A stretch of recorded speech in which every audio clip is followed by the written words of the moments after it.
হরিশ্চন্দ্র মহারাজা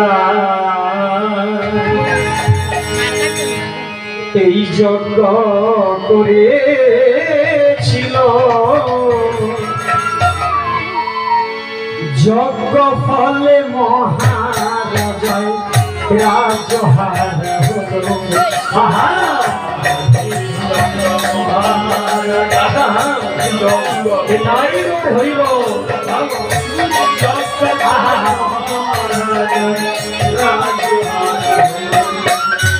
আবার শ্রী পুত্র বেচিয়া দিল যজ্ঞের দক্ষিণা, তথাপি সেই বিশ্বামিত্র নাহি মানে ক্ষমা।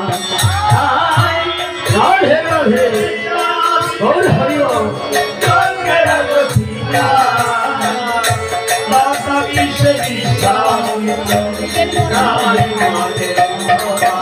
আমার এই কথা শুনিয়া বলে রাম রঘুমণি, এই যজ্ঞ মণি গোসাই না করিব আমি।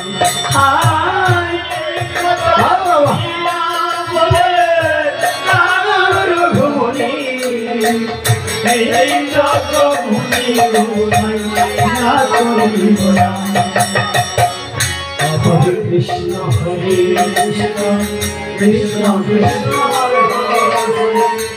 হরে রাম রাম বলেছে মুনি গোসাই, এই যজ্ঞ আমি করবো না মুনি গোসাই, কিছুতেই করবো না। এই তুমি সত্যি করবে না নাকি? হ্যাঁ সত্যি করবো না। আচ্ছা তবে তুমি শোনো দিয়ে মন, তুমি একখানা নরমেদ যজ্ঞ করো, যে সেই অযোধ্যা করতে হবে কি? তবে শোনো করতে হবে। তুমি শোনো আমার এই কথা, এই নরমেদ যজ্ঞ করতে হলে লাগবে একজন প্রধান রাজা।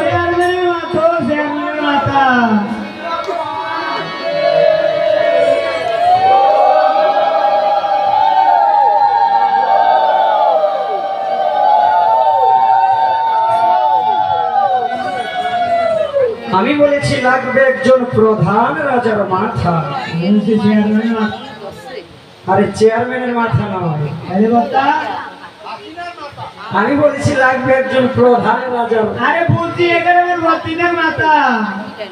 এই তুমি যেই কথা বলছো তোমার বাড়ি যাইতে দিব?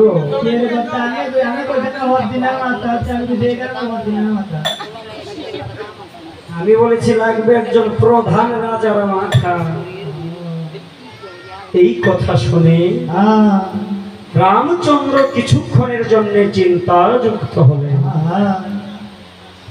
রাম কিছুক্ষণ চিন্তা করার পর ডেকে বলতেছে কি, এই আমি হয়েছি এই জগতেরই গুরু, আমার উপরে তো কেহ রাজা না। ও আমি আমার মুন্ডা কেটে বুঝি এই